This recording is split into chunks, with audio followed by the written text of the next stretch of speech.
আমাদেরকে পূর্ণাঙ্গ স্বায়ত্তশাসন না দিলে এই সংস্কারকে কখনোই সাস্টেনেবল করা যাবে না।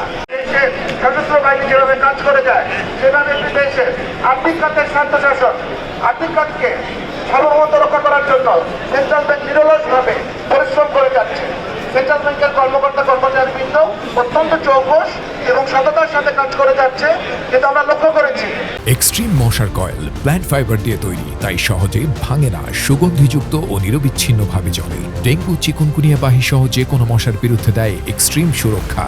এই বিষয়টি কখনোই প্রতিফলিত হয়নি, কোনো জায়গায় উঠে আসছে না, এবং যখনই তার সেন্ট্রাল ব্যাংকের স্বায়ত্তশাসনের বিষয়ে আলোচনা হচ্ছে তখনই বিষয়টি এড়িয়ে যাওয়া হচ্ছে।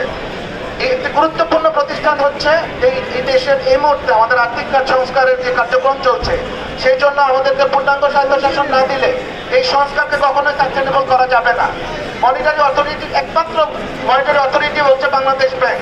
সেই মনিটারি অথরিটিকে পূর্ণাঙ্গ স্বায়ত্তশাসন না দিয়ে এখান থেকে আর্থিক খাতে সুশৃঙ্খলা বা শৃঙ্খলা ফিরে আসবে এই প্রত্যাশা করাটাও বোধহয় একটা অনেক বড় ভুল। যেহেতু